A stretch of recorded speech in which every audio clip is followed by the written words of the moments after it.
Ladies and gentlemen, boys and girls, welcome to episode 66 of Cascadia Hockey Podcast. Almost number 69. That's true. She's excited. That will be a whole nother story that you'll definitely want to tune in for. But here we are once again in quarantine, whatever that means anymore, I don't even know. But here we are recording again on Discord. So, forgive us for any small little minor technical difficulties like words being drawn out in ways they shouldn't be. Or puppies. There was puppies involved. It was a good one. I want to thank Strange Famous Records yet again because they're awesome and they have great stuff. This week's track, music, opening and closing is called Burn It Down from the artist Cass One and Figure. The album is called So Our Egos Don't Kill Us. You can find that on strangefamousrecords.com. And please go to strangefamousrecords.com. Pick up some of their music. Small business always needs your help, but especially now. And be sure to rate us and like us on all your favorite podcast listening tools because we need your love.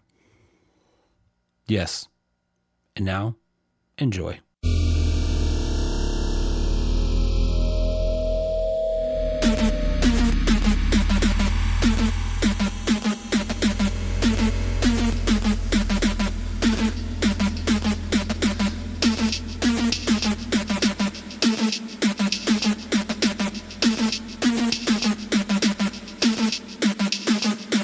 When I die, burn it all, except for my bridges, all of it. Send me off with an audience like adios, and that's all she wrote.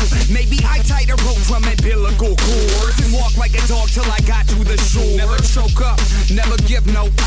I made my luck out of having no luck. When I added it up, I subtracted some stuff. Bury me upside down. Welcome to Cascadia Hockey, brought to you by Barry Puck Threads. Ready to talk hockey in this time of quarantine. My name is Corey Gaston. I am your host with the least. With me, as always, is our hockey hooliganism pundits, ready to talk about whatever the hell comes up. Starting across from me, live from Las Vegas, one Mr. Kyle Hoots. Does a duck with a boner drag weeds? No, but I saw a duck with a boner smoke weed. It was a Letterkenny quote. Which, by the way, is one of my favorites. Down from him on your screen, number 86, the regular guy, Derek Schoenrock. Not the real Jeff Lowe. Oh, we Not know. the real Jeff. We know. Oh, man.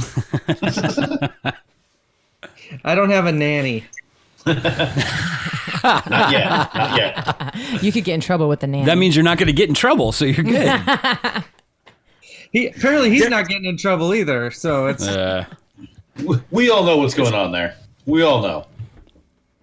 Down for me, the first lady of hockey, one Miss Anya Piper. That's actually really sweet. I like that. Hey, boys. We're all in different positions on each other's screens. Oh, are we? Yeah. It's on mine. So that's what I'm going with. The Pipers are up there. Corey's right there, and I got Derek right there. Corey here, Derek there, Kyle there.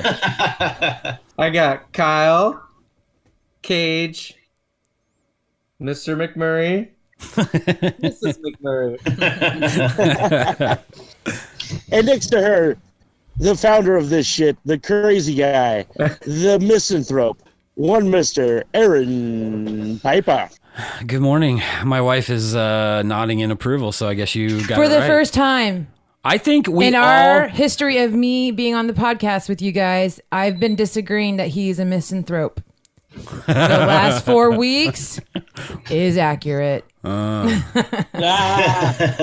agree. That is the best title you could give him. I have decided, though, that through that introduction, we all need to have our own introduction tracks, like when somebody goes up to the plate to hit. Hell yeah. Kyle's going to be Viva Las Vegas. I'm into it. Derek, don't know yet. Corey, it's got to be a ghost song. I mean, right? Yeah. Okay. Yeah. Okay. And Anya's would be Foxy Lady by Jimi Hendrix because that's her ringtone when she calls me. Yeah. Yeah. I don't know what mine is. Well, actually, no, I do. There's a band called A Plea for Purging that has a song called Misanthropy. So that would be my song. I'll tell you. there right you now, go. Totally walk out There to you that. go. Okay. You just roll The Man in Me by Bob Dylan. All right. I like there it. you go. You know, we're That's- actually that's not my going to do. walk-up song. We're not going to do any of that because on another podcast that we're on, we're pretty sure that the FBI is watching us for use of illegal They're setting us music up. tracks. Trust me. So, So Aaron, I have a story about that. I don't think I've ever told it, but when I was in a cover band, occasionally people would throw up YouTube clips and stuff, and we had a YouTube page that we would put clips of us performing. And the only cease and desist we ever got was from ZZ Top. oh boy. And we played everything, and no one ever gave a shit except ZZ Top's lawyer sent us a cease and desist. So I highly doubt that band is gonna do shit about shit. Yeah. Now, were you guys like making money off of it? Like, were you earning like YouTube revenue or something? Or? No, not at all. They were I'm just surprised they gave live you a cease and desist. Like, Yeah. that's insane. Like, That's how strict ZZ Top is, apparently. because they but- don't. Because like most of the time, bands won't even give a shit until like it's like, You're making money off. yeah, until there's Yeah. monetization. You know, so. Was that back in the time where it was a big deal to like be stealing music and all that stuff? Was this the Napster era? Yeah. No, this No. was mid 2000s. Interesting. Post Napster era. You know what? Yeah. That's a good segue to something I wanted to talk about. I did not share this with you guys this week, but the WHL has been releasing playlists from teams. They've been asking players on certain teams what their favorite songs are. Oh God. They got around to the Tri-City Americans, and some things raised an eyebrow, some things made sense, a lot of things I'd never heard of before. So here's what I'm going to do. I'm just going to read, which you can go on to Spotify, WHL playlist, Tri-City Americans, and it has these songs listed out. I'm going to read them first, and then we'll talk about it briefly, okay? So Awesome. number one, Drift Away by Uncle Cracker. Oh my god. Number two, Christ. Sunday Best by Surfaces.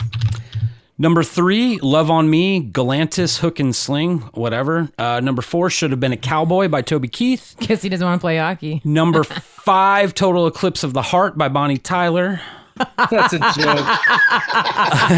Number six, BRB by Luke Kell, looks like. Number seven, Circles by Post Malone. Yeah. One Man Band by Old Dominion. Wow by Tiesto. And 11 by Khalid. Khalid. Whatever. Tomato. Whatever. So, Corey, we have had the conversation many times about how we do not understand the Their music playlist. choices by players these days. This list does not help me understand music choices by players these days. This list sounds like it was filtered through the front office.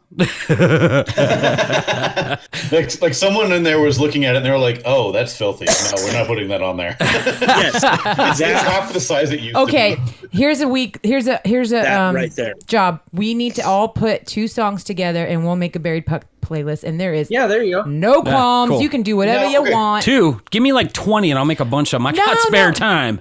No, this is just the ultimate. God, Okay, you have so- other stuff to do. Oh, yeah, I do. You I want do. me to stick in a box and stamp it guaranteed? I will. I will. There, fair I got time. spare time. I'll take a shit in a box for you. Oh my god. Tommy Boy, that's what it is. Okay. Anyway, are we thinking like, is this like hockey themed music, or is it just music we're listening to? Is this like a quarantine list or what? This is okay. So I don't know. I just threw it out there. It's Wait. like meet your hosts, like their personality, right? Like I bet you it's Yeah. quarantine for the all the No. WHL players. So if it was music you'd walk out to for like a wrestling match, right? Is that what you're saying? no, I think that's different than what Aaron's. Okay. Yeah, hold on. What are we talking about? What Anya wants us to put together, or what I was just talking about? Oh, just the music thing, like putting together like a playlist. If we do a Buried Puck playlist. Oh, just like, whatever. Just what? All right. Yeah. Hey, by the way, a couple of those songs in the article, it says who picked them. I'm going to talk about that right now. Well, hey, let me give my take on the whole list first. Okay. I think half that list was reflective of what 16 to 20-year-old kids are listening to right now. Okay.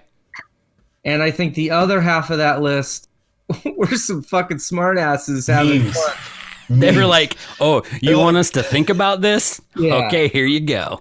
So I think half now- were serious and half were the Post Malone, the Old Dominion. I mean, that's what the cool kids are listening to these days. Yeah. Okay, so the should have been a Cowboy one, I think, is legit, like non-ironic. I think it's like a player from like the Calgary area or Alberta in general. I'm willing to bet. I'm willing to bet. Yeah. Would you like Willing to know it's who? Alberta or Saskatchewan? Would you like to know who I picked wanna that know. one? Yes. That was picked by one Mr. Talon Boyko. Where's he from? I don't know. Somewhere in Canada. Fucking Penticton, eh? Is that where he's from? I don't know. Oh, That wouldn't make sense. See, if he was from Penticton, that wouldn't make sense to me because that's BC. That's just my favorite Canadian city. I don't know why I like the name. Mine's Chilliwack. Ams hockey. Let's go in here real quick. Sorry, Stan, but I should have been more prepared for this conversation. I mean, I'm the one who brought it up. This is something you should have told us a few days ago, and we could have all been prepared. He's from Drumheller, Alberta, which sounds like it's probably in the middle of cattle country, Alberta. Yep, that's fucking cattle ranching central. Yep. I just noticed Corey's hat, and I like it a lot. No titty.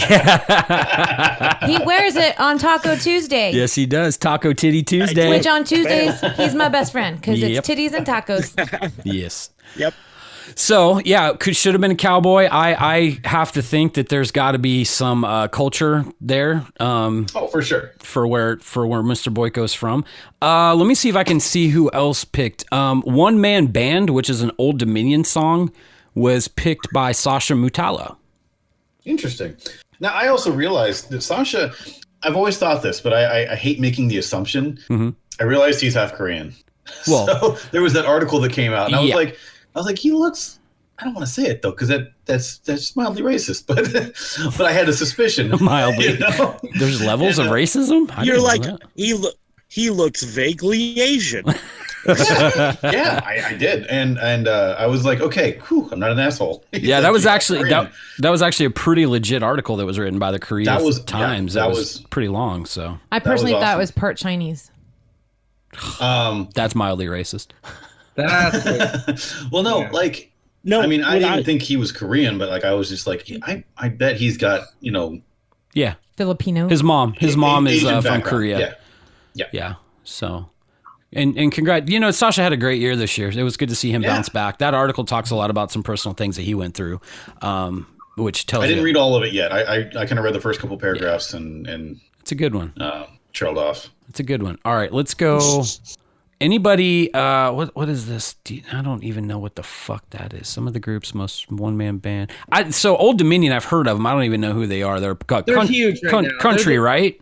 They're a huge country. Well, you could say country. New They country. actually just played here not too long ago. They did. Yeah, they played Okay. the Coliseum.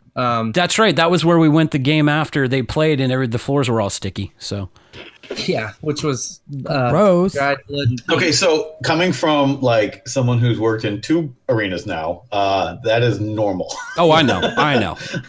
Do you not clean up after every Do event? Kyle, do you not clean up after yourself? I don't, but the arena does. Not. Is it just not enough time? Because from They a do hockey what they- night, it didn't happen. What they do is they take like a floor sweeper over it. Now, because based on what it's made of, it's kind of porous, so some of it doesn't come out all the way. Every once in a while, what we've done here at TMA is spray it down with like a pressure washer. See, that but makes even sense. then, but you can't get that done frequently. Like it's a tedious process. There's a lot of those event decks.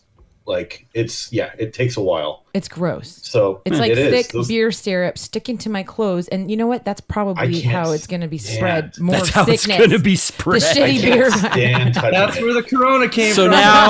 now we're banning country concerts. They Yeah, can't who happen even anymore. likes country? That's So right before that's how they spread the fandom of these shitty pop country bands. Lots of beer. Got it. So that's where I was virus. going to go. And Corey and I have very similar thoughts on this. And this isn't a music show, so check our public Facebook feeds for the last 10 years, and you'll be able to get our thesis on this. But Yeah. 90% of modern country is just pop rock. Yes. You could, again, I'm not gonna get on my soapbox, but so yeah, they are a country band and they are hugely popular right now. I don't wipe properly. I didn't know that before this. You didn't know? I've heard of yeah, them. he I've doesn't heard wipe of them. properly. I just kind of assumed they were either like indie rock or R&B or something. Like I had no idea. Kyle did not realize Right. that I don't wipe properly. So, Kyle, you nailed it. Indie rock and R&B. R&B Is that what country is and today? that's what modern country is. so Okay. So we don't. I believe it. So we don't go completely. There's like a couple more on here that they actually put their name to the song. You don't have to worry about it. Bonnie Tyler. Who fucking picked Bonnie That Tyler? is one of them. One Mr. Tom Cadu, the product of Saskatoon, Saskatchewan himself, Saskatchewan. released. That song was released in 1983, by the way, but that was his. And let me see. I'm trying to see if he gives a reason. I'm telling you, he saw it on Old School? Yeah, that's what I was thinking. He saw it from the Dan Band on Old School, Yep. I guarantee. Yep. This guy is my new favorite Tri-City American. I am buying a fucking jersey tomorrow. Or here's the thing, because never mind. That's never mind. I was going to make myself look like an ass there. So we're done. Tom Cadu, number 9, just so you know, Derek, could be your new favorite number, and he's a great defenseman. No. So What's his number? number 9, coming down the rail line. There's a missed opportunity right there. I know. Speaking of To be 22 Cadu. I mean, come on. Come on. So my thought. Speaking of the number 9, I've seen an article recently that hits on a very interesting topic. Wayne Gretzky's 99 is retired league wide. Yeah. If you guys could pick another number to 69. retire league wide, what would it be and why? 69, Trent Glatt, best enforcer ever. Or Doug Glatt. I'm sorry, Trent I don't Glatt. Where the care fuck who- did that come from? Doug Glatt. I don't care whose name's on it, just 69. By the way, boys, this is episode 66, so it's coming. We're getting there. Coming down the pipe. It's coming. Woo, woo. That's what she said, coming down the pipe. But what about you guys? Aside from Anya's 69, any numbers that you feel should be league wide retired? 9, 4. Well, you have to explain why, because I don't know the significance Gordie of Howe, those numbers. 9. Yeah. Okay, yeah, I agree. The only other person I could think of would be Gordie Howe. But Why hasn't he? Well, and here's another thing, too, because of the connection between Howe and Gretzky. The 9, the 99, which was worn in, to pay homage to. So was he Right. an amazing hockey player? Gordie Howe, yeah, he played hockey Yeah? for like 104 years. I mean, the guy was incredible. His nickname is Mr. Hockey. Yeah. right. Okay. And I remember watching the movie about it, but I mean, why haven't they retired it then? I don't know. Here's the deal. I mean, Gretzky. I mean, He's not Gretzky good, I'm assuming. Okay, it's retired on Detroit. It is retired on Detroit, and Right. I think when players decide to wear number 9, I think the teammates are usually like, "Are you sure on that?" right. Because a lot of people who have worn 9 are like, big names. Like I think Tom Cadu. Mike Madonna. Tom Cadu has worn number 9. I mean, that's a Yeah. big name. Yeah, Yeah, I mean, I it so- transcends. Like, So if- I don't. Go ahead, Derek. I'm I sorry. was just gonna say it's to Kyle's point. Take the NBA for instance. Not very many people wear number 23. Yeah. You got to be pretty fucking special and pretty fucking good to Or cocky. pull off wear number 23. So there's those types of deals. Honestly, I mean Gretzky. I know he's the king of hockey for a long time. It's interesting to me after 100+ years of hockey history that Gretzky's the one that's retired league wide. And I say that because I take Major League Baseball as an example. There's only one number that's retired league wide, and it's Jackie Robinson because of the significance of what he was able to do and the odds that were against him, obviously being the first black professional baseball player. So I don't know. I don't know that you can just start making a habit of retiring league-wide numbers. Yeah. It's I got to totally be pretty agree. fucking special. So I think- would you I mean- think that somebody like Willie O'Ree then should be retired? Yeah. I mean, if they go on the right, if they go on the pattern that Major League Baseball set, a groundbreaker, someone that wasn't even supposed to be there, that changed the culture really of America, not just Major League Baseball. Yeah. By the time Jackie Robinson got to play, we were having the conversation of civil rights, and it just was a monumental shift in the United States as a whole. So what it did, for Canada, being Canada's sport at the time, I'm not educated enough probably to speak on that. You mean as far as like what the barriers were at that point? Just any kinds of. I've found out some interesting things. There's a documentary, I think, or not documentary. There's a movie on Netflix. I'm trying to think of the name. It's about a native Canadian tribe at like in the I don't know when it was. At some point, like Canada was trying to eradicate these people, and they took the children and they put them in Christian schools to teach them Christianity. Mm-hmm. And like I had no idea Canada had that kind of history. Like it was very groundbreaking. It's a hockey movie, by the way. I will give you guys the name of it. It's about hockey. This young kid starts playing hockey out of this orphanage, and he's like the first, I'll say Indian, but native Canadian to like play. It's cool. I'll get the name. It First was Nations is what. Yeah, First Nation. There you go.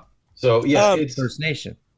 So the thing is I 100% agree with the retirement of 99 league wide. I didn't like- say I didn't say I disagree. absolutely. I just Yeah. said it was interesting that that's the one they But- chose. Well, I mean, come on, man. It's Yeah. And while his records will be broken at points, they have stood for a long fucking time. Yep. And he's the great one for a reason. He was, at the end of the day, the one who made hockey a national thing in America, in the U.S., I should say. I agree. Like I was gonna. He was the first rock star of hockey to break past.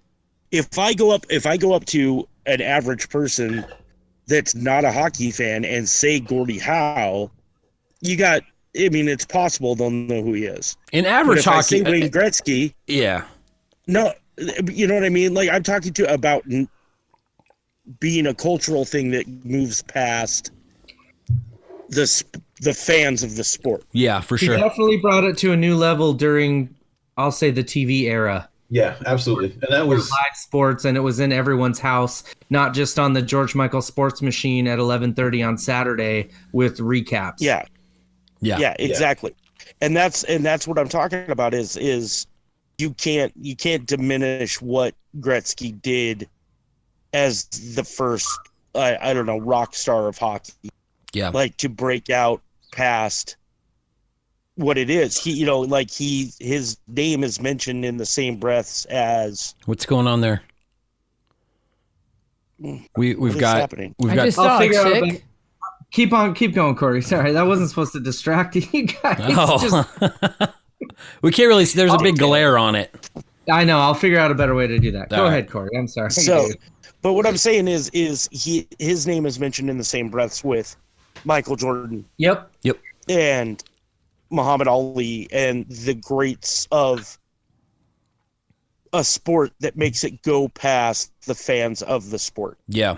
And therefore, with that kind of criteria, no, I don't think there's any other numbers that should be retired league wide.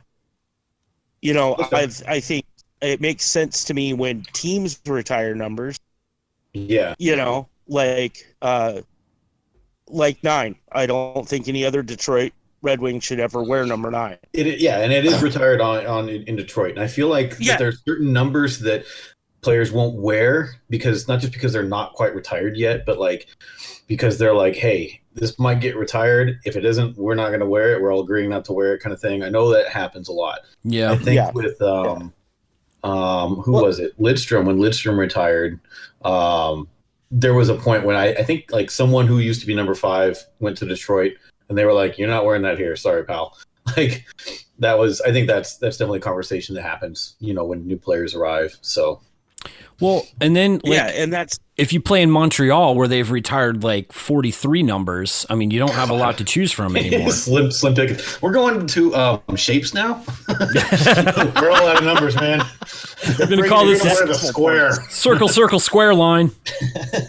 I'm number 6.3. I'm pie. I want to be pie. So a follow-up question to this that came up in my Twitch chat here. Someone asked, and this is something I've seen around, hockey social media quite a bit lately, is who would be on your hockey version of Mount Rushmore? Man, I knew that was going to come up at some point. I saw the post this morning, and I'm like, damn, I don't know. For me, that's just me. I don't know. Here's mine. I would do Gordy. Yep. Martin Brodeur. Okay. Mario Lemieux. Okay. And I mean, Gretzky's kind of like an obvious one, but I wouldn't do him. I would say probably Willie O'Ree. I think that's fair. I think you're overlooking Guy Lafleur. Yeah, that's true. But like, what is it? 4? Is it 4 on Rushmore? 4 people. Okay. Yeah. Now, is this who can actually go up there with you, or like who you'd put up on Mount Rushmore? Who would be your four faces? What would your Mount Rushmore look like? Who would you carve into a mountain for hockey? Gretzky, Gordie Howe, Rocket Richard, and I'd probably put Willie O'Ree up there as well. I think he's just that important to the sport. Yeah, absolutely. I mean, like I said, Guy Lafleur. Yeah. Would absolutely have to be up there. If we're going with personal choices, number 4, Bobby Orr. That's where I was going. I was going to say, where are you putting Bobby Orr at? Yeah, that one's huge. For me, I think Ilya Bryzgalov should be up there as well. Yeah, just for the simple fact of his one-liners. Humongous big. I'd be like bear in space. But just to amuse Anya and I would go up and tag it and write Tuukka Rask was here. Tuukka. I agree. He doesn't deserve his face on a mountain, but he definitely deserves his name spray painted. So honorable mention. You know what? I'm going to actually steer the conversation. You're going to and steer we're going to talk NHL. Wait. Did we get everybody's answer? Okay, I'm not going to respond because I don't care. Derek didn't.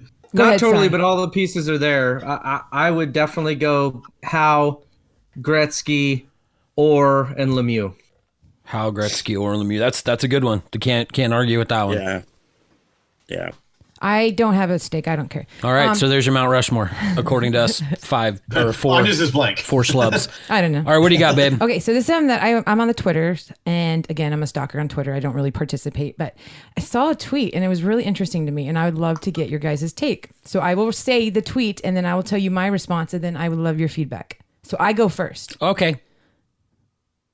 Just want to make sure that's clear. We got the rules. I'm just kidding. Anyways, okay. I wonder if the WHL would consider an annual trophy in Colby Cave's memory. Oh. Don't want to overstep any existing trophies, but maybe an award for a player who excels at both ends of the ice and exemplifies hard work and leadership on and off the ice. Can I show you something? Yeah. Right here, I said, while we wait to get started, here's today's topics. That was the first. I don't care. Anyways, moving there. on. My thoughts, and this is no disrespect at all, because I think it's sad. It's horrible. I don't think you make a trophy for every person that dies. That's NHL or somebody that's famous. I just don't think you do that. There are so many other NHL players that have died and passed on, and you're not making an award for them. That doesn't disregard how sad it is. It's horrible, and I'm sad for it. But anyways, that tweet, it just caught my attention. I was like curious, and I've been contemplating on it for a few days, and I'm like, let's talk about it on the podcast. So I'm gonna before we dive, because I do want to talk about this. I think it's important.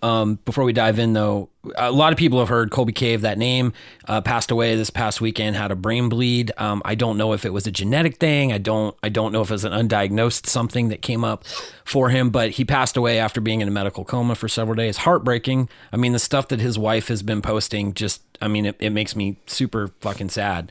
But But Colby was a member of the Edmonton Oilers most recently. He had also been a Boston Bruin, so players like Brandon Carlo knew him fairly well and have been posting about him.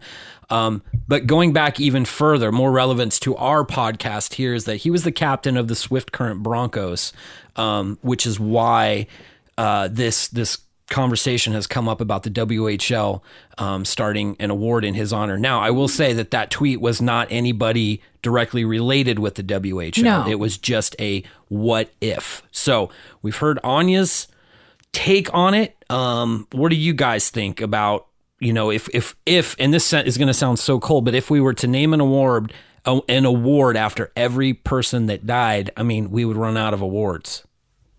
Well, it lends to the same conversation of how many numbers do you retire league wide? I don't know his WHL career enough to probably speak on this, but what I would say is if he contributed in the WHL on the level of one of the top 5 greatest WHL players of all time, then maybe you consider something like that. If he was that impactful in the WHL, if he just played in the WHL and had a decent career and then went to the pros like thousands of other WHL players do, I don't know if you, I don't know. I don't know that answer, but I think if he was somebody that did something extraordinary in his WHL career, or was the leader in or top 5 in every offensive and defensive category, maybe you do, honor somebody that way. But yeah, you can't just, unfortunately, as sad and weird as it is, I mean, you can't just start handing out, blue ribbons with somebody's name, because that cheapens it. You know what I mean? Yeah. So that's my thought. No, I took the words out of my mouth. I totally agree. I don't know enough about his career also, or what kind of impact he made on the team he played with. Who did he play with in the dub? Swift Current. Okay. Maybe Swift Current does something, within their organization. They could do something like that. I imagine there's better ways to do this than, make it an award every year. You can do memorials, you can do all kinds of stuff. I mean, there's ways to honor this man's memory. It doesn't always have to be an award. I agree. And that actually was going to be my point, was I think the way to do it is to do, maybe a charity tournament for research on embolisms or whatever that would, put something towards that. But I agree that the letting somebody just, yes, tragedy sucks. But would you put this on a trophy over, say, a memorial to the Humboldt, Yeah. What do you can't do all of that, you do something for the guy, you do something for the guy's memory, you do something for the guy's family, those types of things, that is respectful and good. But at the end of the day, you have a group of hockey fans sitting here who have all said, I don't know the guy's career that well. No. Well, that kind of answers that question. So we have a perfect example in Tri-Cities of Todd Clausen, and there's the Todd Clausen Humanitarian of the Year award that our team gives out in his memory. Yeah. So maybe Swift Current does something league wide. I'm not sure. I would probably say no. But yeah, I say no. I say the team definitely do something in his honor. Absolutely. But let's think about this as well. The player of the year, the WHL player of the year, receives the 4 Broncos trophy, which is based on the 4 players that passed away in the Swift Current bus crash back in '86. They've had some. I know Swift Currents have some shitty luck, man. And the other connection to that and this is going to sound bad, but the Humboldt Broncos were named because of the Swift Current Broncos, which allowed or gave Humboldt some of their first equipment and stuff to get started. So there's that connection there. Yeah, I mean it's a crazy connection, but anyway, I mean that to me that's a big thing. The 4 Broncos memorial, that's huge. That's tragic. That touches the whole league. I just looked up Colby's numbers, and this is just strictly from a numbers perspective. In the WHL, he was a 5-year guy, pretty much a point per game. Like I said, he finished as the captain for Swift Current, so that means definitely an important part of that role. However, to flip this conversation a little bit, I'm going to play devil's advocate here. All the stories that are coming out about him as a person. So we're not talking from necessarily a hockey accomplishment, strictly from a numbers perspective, but as a person, the guy was incredible. There you go. So is there something there but we've already got a humanitarian award, definitely for the team, the Todd Clausen, but there's also a league-wide one. Right. I don't know. I just... So, I mean, the team gives their own. The Swift Current Broncos now have the Colby Cave humanitarian award or whatever. I mean, that's kind of where you go with that. For sure. And with him being a captain, he was an important and like he was an important piece of that puzzle, So absolutely. Like I think in that case, like sure, like give him an award for Swift Current. I think that's totally fine. I also think next year they should have maybe they wear a patch. Yeah. The whole season. Yeah, I'm sure they will. Absolutely. On their jersey. Absolutely. And there's like that. absolutely nothing wrong with that. No. Maybe the team owner generates a charity in his name that they donate. There's many things they could do in that community. Yeah. But league wide, I just don't think you could do it. It would have to be somebody. There's only a handful of players. I wish eventually we'll get. Westy keeps telling me he's going to come on as soon as he's allowed to come out of the house because he's old and if he catches the corona, he will die immediately. But. Westy. Oh my God! Tell us, but we could right now. I guarantee you, we could say, "Hey, Westy, what's the top 5 players in WHL history?" Yeah. And he could freaking rattle them off. Yeah. And then, I mean, those are the types of guys that get the league wide award names. You know what I mean? Yeah. Yeah. How is Westy? I haven't heard from him for a while. Oh, he's bored. He's as grumpy as ever. Bored. He's so bored, man. I'll have to shoot him a message. I haven't talked to him much since I got here. He and I like commented back and forth for a little bit. He had gone on Facebook and said something about like the AHL coming here, and he was like, "Oh, there's no way they're going to play at the Orleans because they nobody's been playing hockey there." And I was like, actually. So I was like, it was kind of just there. Like we had a college tournament going on in town, and we were like short on ice and drivers. So they were going to send me to the Orleans for some work, but they ended up not needing me, and then I was going to do some work over at the practice facility. They didn't need me there either. So wow. But that was like it was like we were stretched really thin for drivers. So I was they were talking about sending me places, but I ended up filling my entire schedule at TMA. So Kyle, I just heard you say a lot of times that people are like, "Thanks, but no thanks to you, man. Like we don't need you." Yeah, I know. That's pretty much what it was. They were like, nah. Is it the beard? Are they beard shaming you down there in Vegas? He just puts his head down. You should just throw the vet card. Oh yeah, always. I will do anything for veterans, so Yep.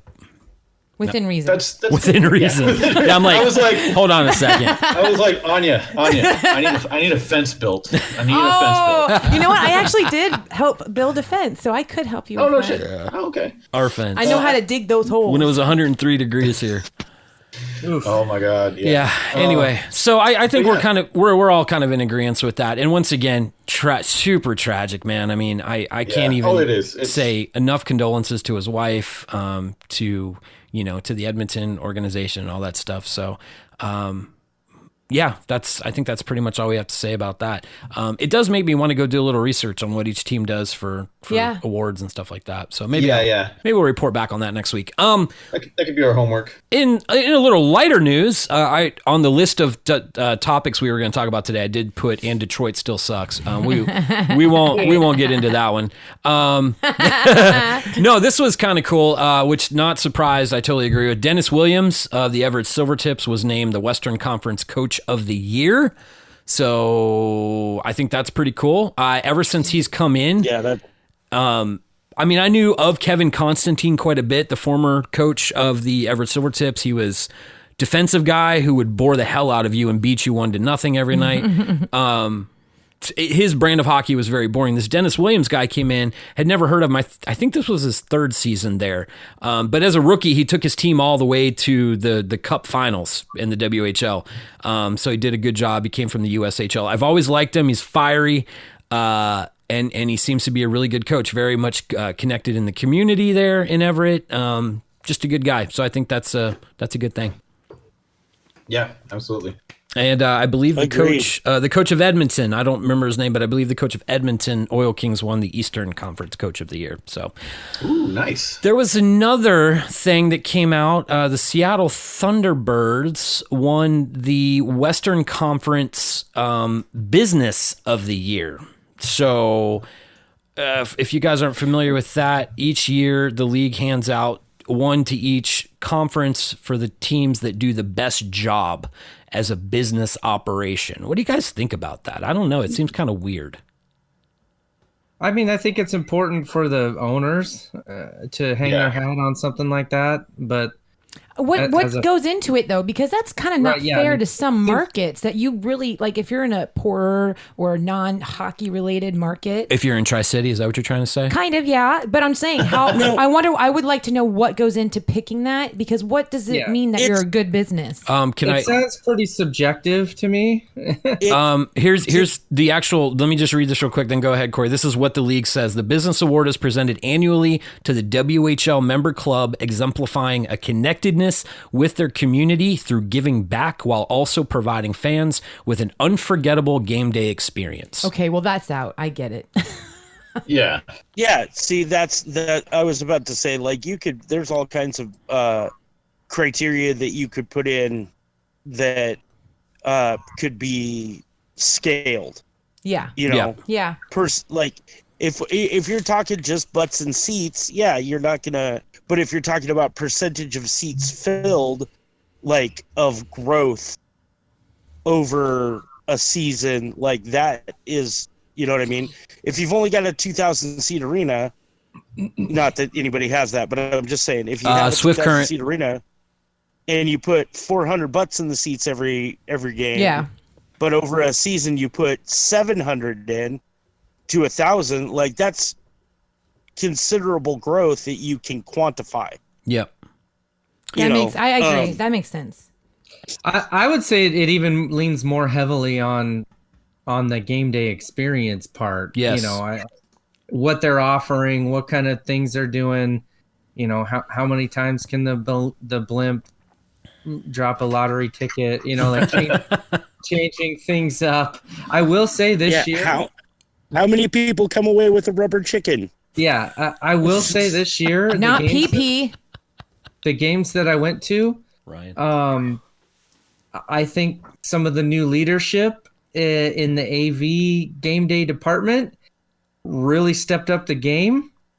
From years past, it wasn't the same old stupid freaking songs that have been there for 10 years. So I will say, and we know this person, and I'm not going to call him out on, directly, but he's a freaking stud, and he made a huge difference in my game day experience, and not just because I know him, but he made some positive changes in that direction. So I will say that. It also helped that there was some new toys to play with as well with that experience. Okay.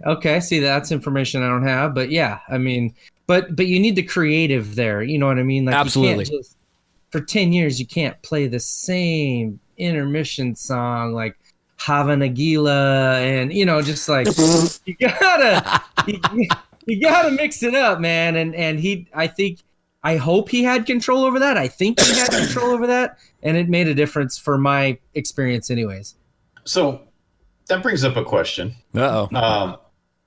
What is it you guys look for when you thinking about like fan experience and what a team could do in an arena for you when you go to a game, aside from like the game itself? What makes you feel like most immersed, most like welcome at an arena, whether you're there for the home team or the away team? Like what makes you feel like you're a part of the game too? Like what fan experiences do you guys look for? Like if it's something like just random picture taking shit in the concourses or the food, or like what kind of stuff do you guys like? Like when you go to a game, what makes you feel good about being there? I'll start because we had a good experience in Seattle, which made me think about some things with us here at Tri-City. You go through security in Seattle to get into the building. The security there was super friendly, super non-threatening. Then the guy at the front door had a big smile on his face. You know, he didn't know me from Adam and was super welcoming. Everybody we talked to, we asked somebody, where's our seats at? They were super helping, send us right to the right place. So I think even when we exited, though, we left a little early because we had to drive back home. And they were like, are you sure you're leaving? You're going to leave already? Because if you leave, you can't come back in. Are you sure? And they were just like nice about everything. Yeah, we're sure. Leave us alone. Which is surprising because it's Seattle. Yeah, but that was good. But on the flip, so that's good. You got to be welcoming from the very start. And most of the time, when I go through the front doors at the Toyota Center, most of the people are at least not threatening. You know, they're not always super pumped and friendly and everything, but they don't make you feel like you shouldn't be there. Right. So that's a good thing. Once you get in the building, it needs to be a non-stop assault on your senses from the minute you walk through the gate till the minute you walk out the door. There needs to be something happening to keep you engaged. And there's a lot of times at games that you look around and you're like, this place is dead. It's quiet in here. Why? Who was that guy they brought in at the American Cameron game? Hughes. I'm sorry. He is what makes that. And Kyle knows him well because he's in Vegas a lot now. Yeah, if you can bring him in. I saw him after a Knights game. I had to run back down to the Zam room to get my stuff, like my keys or something. And I passed him down by the locker room. And I was like, dude, I saw you in Tri-Cities for the first time ever. I thought you were a Tri-Cities resident. Like, I've always loved everything you do. And he was like, no fucking shit. Like, that's exactly what he told me. and he was like, holy shit, that's really awesome. Yeah, so we chat for a bit. And yeah, big shout out to Cameron Hughes. If you guys, if anyone out here, like in my Twitch or anyone that's listening, want to follow him, you can look him up on Twitter or Instagram. I think his handle is something close to like Cameron Cheers. Yeah. But if you look up Cameron Hughes, you'll see him. The first time I saw him was in Tri-Cities, and he was incredible. Like, big hype guy. Like, I don't know what it is about him, but you just want to, like, you want him in your, like, section. Like, every time you see him, you're like, fuck, I want that energy over here, you know? He is amazing, and it does a really, really good job getting all of the T-Mobile Arena on their feet. Like, I think he's good too. That it doesn't deter from the game. I mean, right. being in the and it's really good. He's very on, and then when the games, I mean, it's just it was a very well. We've experienced him twice now. Yeah, he's been, and you know, the funny part was, so this kind of plays into the crowds and how big of the crowds can affect the flip of this. The first time he was here was that year. Razzie scored 4 goals in the opening. Lucan, or was it Lucan had a hat trick, I believe, as well. I think so, yeah. We beat Spokane like 8-1.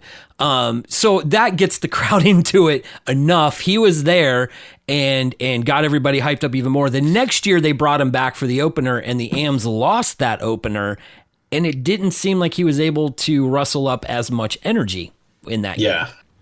Yeah, and I think it really depends on kind of the atmosphere of the game itself. But I still think, like, I remember that home opener, and that was one of the ones that really stuck out. Like, I remembered him, and I've always been like, oh, the shit, there he is. You know, I freaked out, and I was like, Dad, Cameron's over there. You know, so yeah, like he's awesome, and we love him down here in Vegas too. Yeah. I was just You guys want some breaking news? Yeah. WHL Executive of the Year. Oh yeah, I saw that. I forget what the name was, but Lethbridge. Nope. No, who? Kamloops, Matt Bardsley.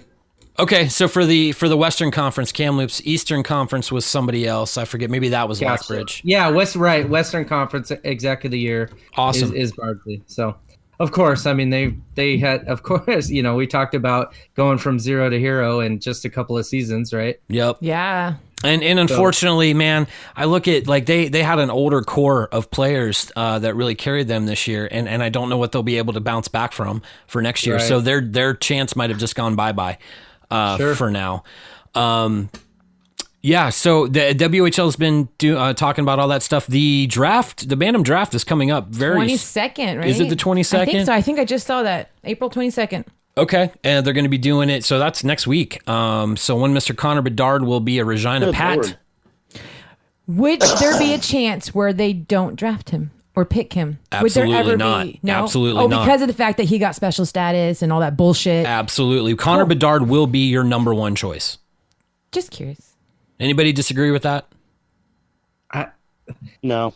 Dude, Not at all. You're not the first player in WHL history to get status and not play or get picked up. I really just think it'd be funny if he didn't. It would be hilarious, but it ain't. This wasn't like great podcast talk, man. It wasn't like a few years ago where Nico Heishier and Nolan Patrick went back and forth 1 and 2 the whole season long. Nolan Patrick was number one for a big stretch, and Nico Heishier ended up going number one. Patrick went number two. There's 3 players that are very, very good in this year's WHL Bantam draft that are very top 3, absolutely. But Connor Bedard is completely set apart by the fact that he's the very first player to ever be given exceptional status in the WHL. He will go number one. If a team doesn't pick him as number one, I will write them a letter, like handwritten, and all it will say in the center of the page is "idiots," and then I will mail it.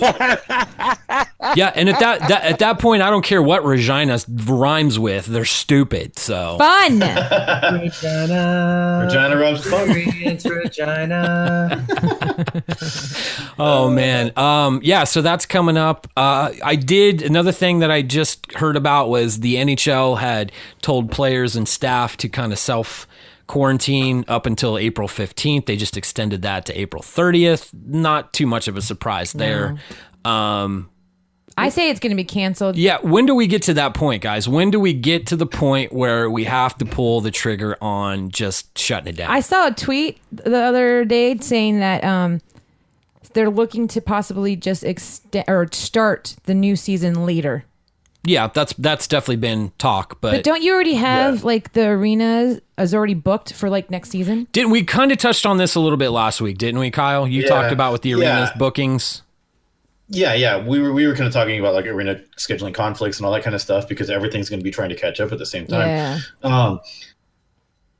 I don't know. I think the thing is it's hard to speculate on this whole thing because it could change. They could be at a conference call right now talking about it. So who knows what's going to happen? Like, I don't know. And when we find anything out, they let us know. But I'm ready for next season. Yeah, I'm ready. I'm ready to go, dude. Guys, I'm done. I don't remember my dreams a whole lot, but I'm starting to dream about hockey. Was it this group we were talking about the potential of them reverting back to 68 games played and starting the playoffs there? We didn't talk about that here. No. That was something that I saw. I think it was in my hockey section in my Discord channel. They were talking about like taking it back to like 68 games, wherever the league was at 68 games, and starting the playoffs there. Wait, you mean you're talking about this season or playing a 68 game? This season. Okay, so wherever the standings were at 68 games played this year. How fair is that, though? That's probably the number where everyone was left off. Yeah. And why not 69 games? Well, I know the Flyers. Damn it on you. The Flyers have played. No, listen. The Flyers have played 69 games. A lot of teams, but there's a few that are at like somebody's at 68. A few are at 70, 71. So okay, so 68 is the number that everybody has completed this year. Yeah, I think so. I think that's the team that's played the fewest games. I think is at 68. Okay, makes sense. And I think, it would be shitty for those teams that were trying to make that playoff push, but like we don't have that fucking option right now. We don't have that. That's out of our control. That's out of everyone's control. Like sucks. Sorry for your luck. Better luck next year, kind of thing. So I have a question. If they were to cancel it and just be done with it, would they put a blink ring? No. No, I think because they during should. lockouts, during lockouts, they I think it just skips it, right? Like, Yeah, it there's just no goes, year. It's just like 2003 and then 2005 or something like Okay, that. yeah. So, Yep. 0304 and then it goes This didn't 05 06. yeah. And then I think the half season, doesn't it have an asterisk on the cup, or is it just 2010? I'm not sure, but it wouldn't. was when It wouldn't. Chicago won. Yeah, it wouldn't surprise me. Wait, was it Chicago or Boston? I think Boston Chicago. in 20. Chicago won during the half season. I remember because I hated Chicago with all my fucking 2012. That was 2012 because Boston won it the year before in 2011, and they were looking to repeat in 2012. The reason I know that is because 2010 was the year. You're right. 2010 was the year that the Flyers knocked Boston out after Boston was up 3-0, and the Flyers came back and beat them. And then Chicago fucking beat the Flyers that year in the Stanley Cup Finals. Then the next year, Boston swept the Flyers out of the playoffs, went on to win the Stanley Cup in 2011. And then 2012, Boston shit the bed with like a minute and a half left in game whatever to Chicago, who won their second cup in 3 years. That's right. Okay, I gotta fuck Chicago in my chat. So good on you, Logan. Yeah. How do you fuck who was Chicago? that? That's for episode 69. One way to find out. Isn't Logan the one that called it Sign me shit up. Troy? Shit Troy? Was that? Isn't Logan? Yes, yeah. yes. Okay. I like Logan. Logan here is a Colorado fan. When I was talking about the 68 game playoff start, he was like, Colorado would have home ice. Let's go. So with the Flyers, they would be first round against the Penguins home ice. So So would Vegas. Vegas would play against Nashville. That would occur. nice. So, which I think that'd be. I mean, of course, I think it's fucking fine because Vegas is top in the Pacific, but I think that's a pretty reasonable way to start the playoffs. If they don't do like the whole 28 team fucking free for all, Yeah. Just do Hunger Games style. Yeah. Just put the cup at center ice, your top player Go. from each team, and they have to skate and kill each other till one is left standing. It's I brutal. would watch that. I know, me too, man. They'll take the skills competitions out of the All Stars and just hold like a league wide one. Hardest slap shot, whoever gets the most points wins the cup. No, fuck that. We're doing a duel. We're doing battle to the death, man. There ain't no slap shot shit. We're They're gonna leave your sticks. You're gonna be dropping them anyway. guys taking their skates off and slashing each other with them out there. Not that we condone that sort of thing, but it'd be Oh, man. fun as hell. Hey, to this day, Happy Gilmore is still the only person that's ever tried to do that. Love it. Hey, by the way, do you consider Happy Gilmore a hockey movie? I do not. I do not. No, it's a golf movie. Yes. Yeah, it's probably neither, really. Yeah. It's an Adam Sandler movie. Yeah, it's a Sandler movie. It's a When Happy you've got- Madison production. Yep. When you've got Bob from The Price is Right kicking someone's ass, it's not. No. Yeah. No, it's like, Die Hard is a Christmas movie. I don't care what anybody says, but you cannot call Happy Gilmore a hockey movie. Sorry. No. Anyway. What about Just putting- because hockey's in it, it doesn't. Right. No, there's a hockey stick in Home Alone. It's not a fucking hockey movie though. Right. What did you? Okay. What about Love Guru? Ooh. I don't even No, know that no. movie. Okay. I Well, don't think I've only seen part of it. I don't think it would be a hockey movie because it's not based on hockey. The character's a hockey player, but There's 3 characters that are hockey players. and they're all Mike Myers, right? No. Oh, sorry, wrong movie. It's a Toronto No, Maple it's not Leafs, an isn't it? Eddie Murphy movie. Yeah. No, yeah, I saw it a while ago, and I remember a lot of it had to do with the Maple Leafs, right? Yeah, Yeah. because Mike Myers is a huge hockey fan. His cameo in Mystery Alaska kind of plays on that too. And- Oh, yeah, as Yeah. the play-by-play guy. I forgot Yeah. about that. Yep. Well, and then the whole story with Wayne's World, which we've told before, I won't tell again, but with Stan Mikita, I mean, that was a tribute. So, and Mike Myers is a big hockey fan. Oh yeah, well he's Canadian, What was I gonna? Dude, my mind just went blank. The movie we talked about watching. Did anybody watch it? Pucked.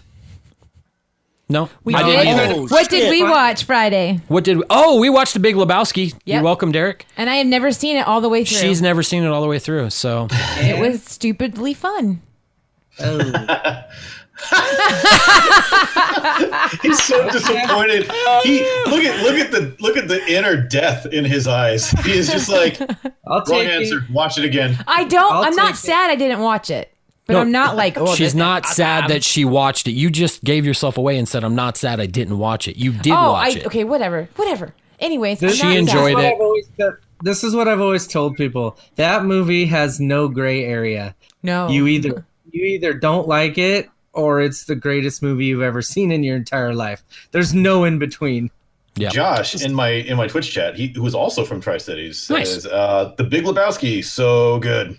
Yes, you're right, So, Josh. Josh, You know what's we up. are now best friends. You're Maybe once we get back into the fall or winter season, Derek will break out his Lebowski sweater on one of these live things that we do at some point. So I'm looking at it right now. It's just across the room from me. the sweater abides. But we in did not the watch the Schoenrock Pucks. household. Actually, every time we say that, I think of Pucked Bunny. Puck Bunny, that's another good one. So the movie I watched that I was talking about, if you guys haven't seen, I highly recommend it. It's called Indian Horse. Indian Horse. Yes. Okay. And it is a hockey movie. Okay. It's on Netflix. It's on Netflix. Like I said, it's about an orphaned First Nation child that went to this strict Christian orphanage, and he sat around and watched all these white Canadian people be able to play hockey, and then one day he grabs a stick and he does the Mighty Ducks flying V on their asses, and they're like, "Whoa, this kid can play!" And hilarity ensues. No, it's more of a serious movie, but it's great. Indian Horse on Netflix. I highly recommend it. Cool. I've never even heard of it, so I Yeah. think that's awesome. It's awesome. So maybe we can try to knock those out. That would be fun. Pucked is still Or you not, know. and we'll just drink and smoke cigars and eat chicken wings. Yeah, that's what our Friday nights. Have You know been. what? I'm So- telling you, we can't day drink today because we have responsibilities to go pick up food. Not with that attitude. Not with that attitude. No, we did learn Twitter. through this whole thing. We came back to a big box store that we never said we'd go to again because of their ability to pick up what I want from my phone and just drive up and have them put it in the trunk of my car and drive home is the greatest thing. Oh, look, Kyle's Oh my god! taking the sake right now. I can't have my drink till 8 All o'clock right, tonight. you called me out. Suntory. Nice. Suntory. Like it. Yeah. Whiskey. Love it. Oh, So yeah, look, what's he's Derek it. got? Oh, there it is. Yeah. Ooh, Lafrag, yeah, baby. Hey, question. What was the liqueur that you? No, it wasn't liqueur. Don't say liqueur. Okay, I'm just being What was stupid. the whiskey that you said you like, Derek, to Griff back on the Christmas episode? And he's like, oh, yeah, that's a great one. Do you recall? Oh, Irish whiskey, Redbreast. Yes, that was the one. I will Okay. not forget that one. No, Redbreast. Hey. Redbreast is the finest Irish whiskey. I don't care who you are or what you are. That's the one you should drink. Well, I don't mind. You brought me a bottle of that to my mom's funeral. Your mom's funeral, Aw. and that wasn't normal. That was 15-year. That was like Yeah, $100. yeah. That was $120 bottle, and Wow. we fucking polished it in the parking lot Aw. Holy shit. Yep. of a Seventh-day got- Adventist church. Not a damn thing wrong with that in that No. situation. So, We got fucking drunk. there's no other word for it. That was a weird day, but man, I remember you handing me that bottle, and I was like, "Oh, brother, yes!" And we just stood there and drank in the parking lot. In a circle, just like we were in high school at fucking in the parking lot at prom or something. Yes. Yep. Otherwise known as summer school that- for me. That shit was amazing. Would you yeah, guys be- Redbreast is the shit. If you like Jameson is the Coors Light of Irish whiskey, in my opinion. Yeah. Yeah, of the cheaper ones, it's definitely the best. You know, I like Jameson a lot. The Black Barrel's pretty good.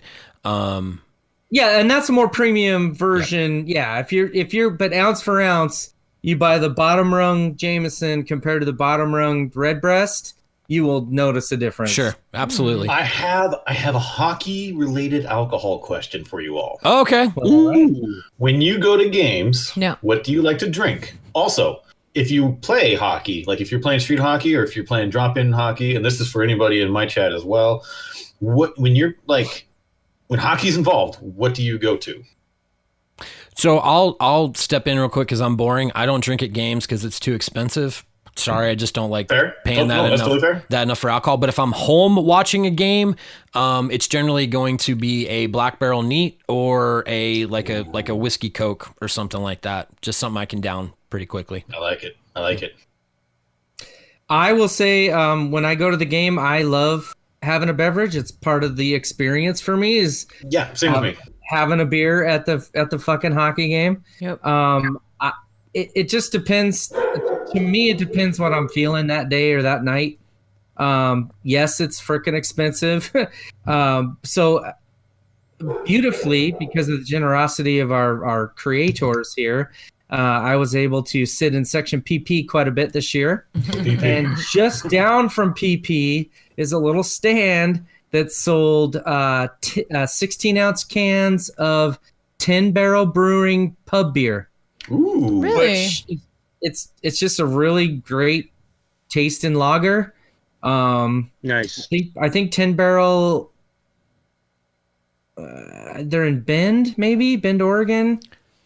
Shout I out can't remember. real quick. I know the name. Real quick, shout out to Toyota Center. They've done a really good job with the beer selection there.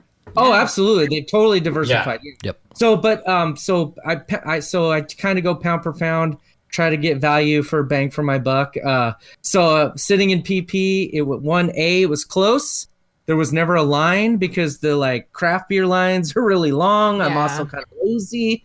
So that's kind of what I was hitting up this 2019/2020 season at the TCA games. Nice. So I spent several of the past, few years attending games in a working capacity. Yep. And so it's not an option. The few times that I've gone,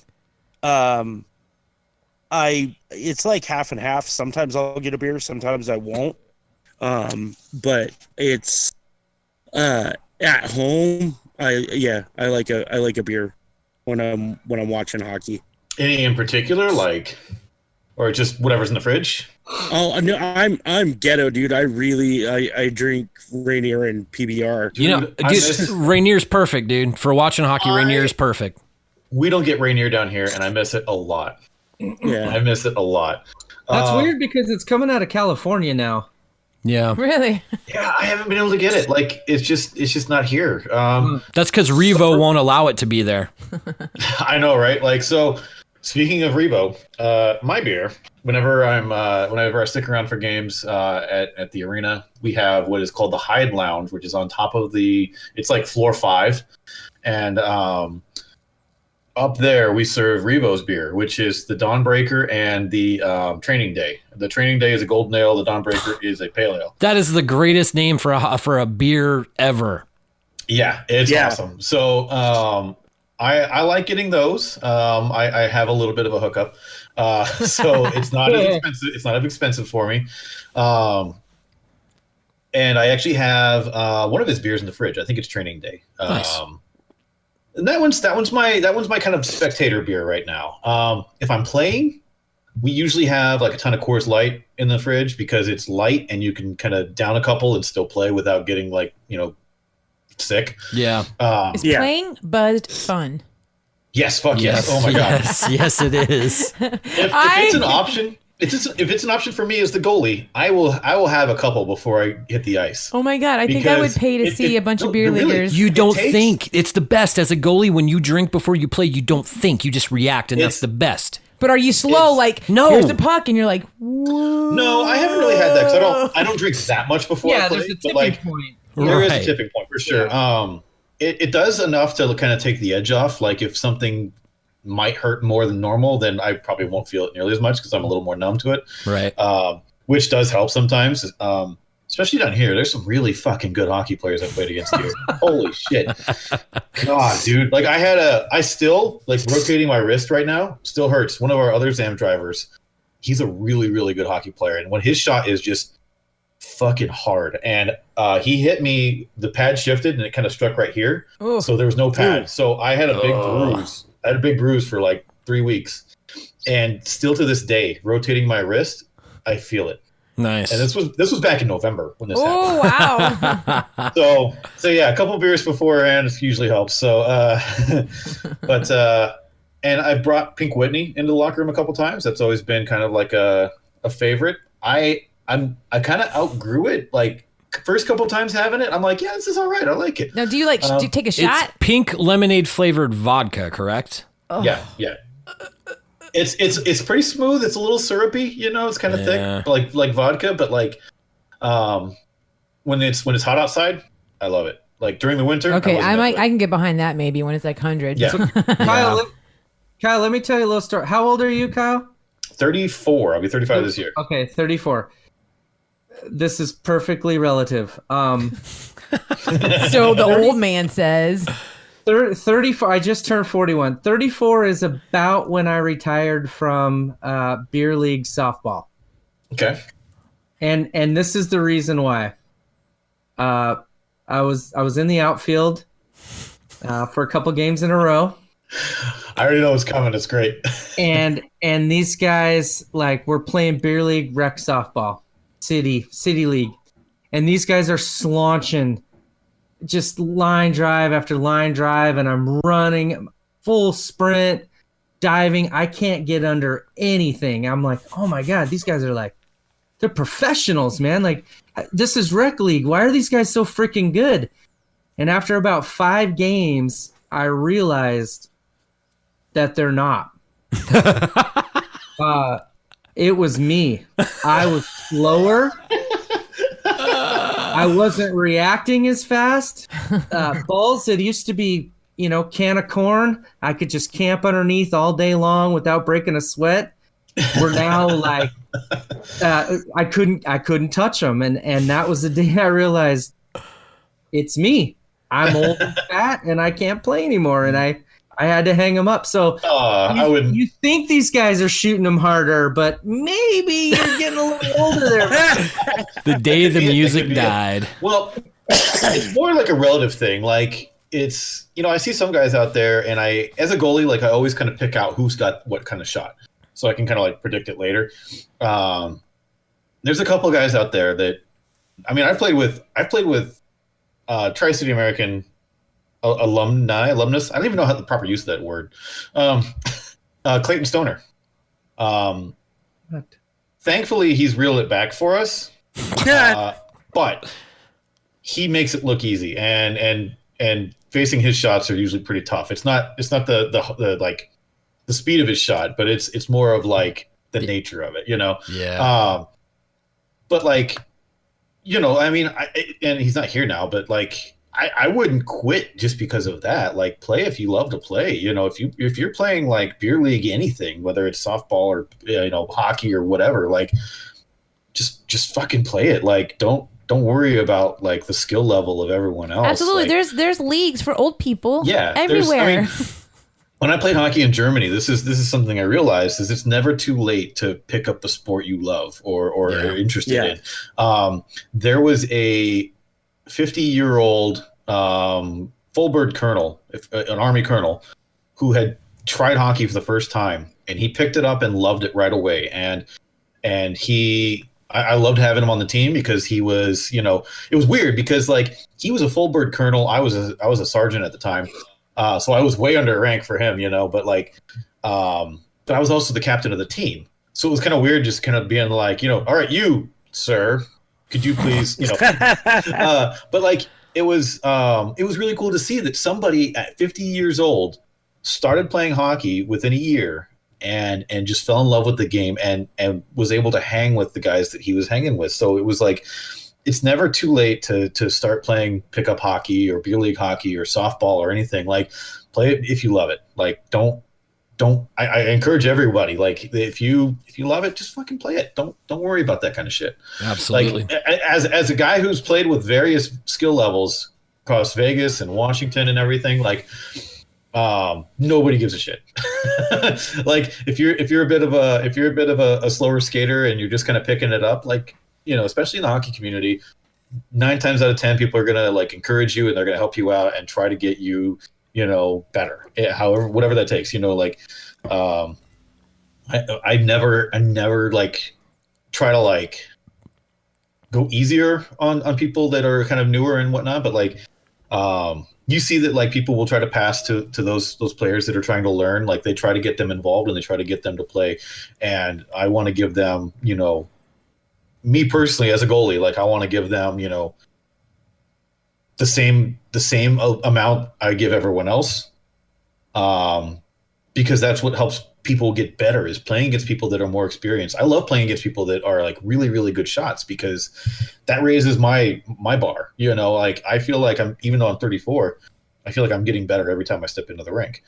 That's awesome. Yeah. And it's and obviously because you know, I'm getting older, like, my physical, you know, athleticism is starting to, you know, go down. We didn't want to say it, Kyle, but we've noticed. But like, playing goalie is mental. It's you know, like, and I caught that. But it is mental, and it's I love that aspect of it. Even at my age and at my, like, you know, skill level compared to these guys, one of my favorite parts of it is trying to figure out how to stop them. And that's one of my favorite parts of playing. So, like, doesn't matter how old you are, just keep going, man. Like, get back into softball. You can do it. well, on that note, because we're going a little long here, but I think that's a positive thing to end on today. Is you've got a lot of spare time on your hands. Learn something new. If you want to try hockey, try hockey. It's fun. You can. I don't know about you guys. I got my stimulus check. I might get a small net and put it right here on the street. I see a lot of kids out there. I'll probably put on some street gear and let them shoot on me. So he's 6 feet away. He's going to become the creeper on the street, teaching little children how to play hockey. Well, no, I mean, I see. Like, No, I'm not at all. Bring puppies and candy. I'll go out and start shooting around. And if you know, the neighborhood kids want to join, like, by all means. If the neighborhood, like, you know, the guy across the street, if he wants to come join, that's fine. We have a lot of hockey fans on this street. I don't see a single fucking net out there. Yeah, for sure. Get a Rubbermaid garbage can and buy 10 cheap Franklin street hockey sticks and a bunch of balls and just set it out there with your net. And exactly they will what come. I used to do. Exactly what I used to do. Seriously. Like, when I lived in northern Nevada, up in Elko, street hockey was huge in my neighborhood. And it was because a couple of us in the same block had hockey nets. So we started off with trash cans, but like, we'd put nets across from each other, and, you know, kids would show up. They would. So, yeah, I think that's awesome. I want to see we'll see what my neighborhood's got for hockey. So awesome. We didn't even have nets. We would just take like duct tape, and we would just duct tape like a wall. That's awesome. The left post and the right post, and there was a lot of arguments. That was in. No, it wasn't. But nobody could prove it. But, you know, when we started on an outdoor basketball court in Findlay, and the hoop was set on 2 bars instead of 1, and that was our goal. Perfect. It was maybe 4 feet across. You know what I mean? Yeah. Like, it was, but that was our goal, man, and that's, you know, so we just put the fattest fuck we could find in goal and go from there. I know how you feel. On that note, seriously, guys, take up some time, do something, have fun. You know, we've broken out the sauce kit here at the house quite more recently than we have before. So now's the time. Now's the time to do something. You're awfully quiet over there, Mrs. McMurray. Anything you want to say? So long, gay boys. Wow. All right. We did watch Busted that out the movie. Hangover. You want to fuck on me? No, peace out.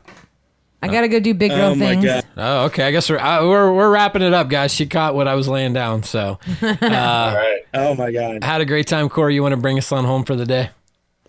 For Aaron Piper, Anya Piper, Kyle Houts, Derek Schoenrock, I have been Corey Gaston, and this has been Cascadia Hockey. 1, 2, 3. Ferda. Have your balls are tied, you tit fucker. Wait, before you hit, don't forget to join our Cascadia Hockey group. Yes. Those of you in my Twitch channel. Go online and buy something for my buddy Howie Mira, Steadfast Barbershop, beard oil, whatever you need, products. Call Howie. On the record, best respected. Degenerate to loops and breaks. The shit I do will make the cute boys move out of place. DJ fucking up my groove, cause he couldn't keep the pace. And the sound man wouldn't understand my bass. They were wildin' backstage, worried about the PA. But when they boost my channel, I'm coming to lay place. Bad taste in my mouth, made my face all ugly. Raised in the house like a cage round them junkies. Some say his name is a word for unlucky. But motherfucker critic, I spit it like it was yucky. It's critic, I'm being diesel again after the weight loss. That's bound to happen when you never take a day off. Plotting on the payback, you grovel for the payoff. Let's burn it to the ground and break north and stay gone. Burn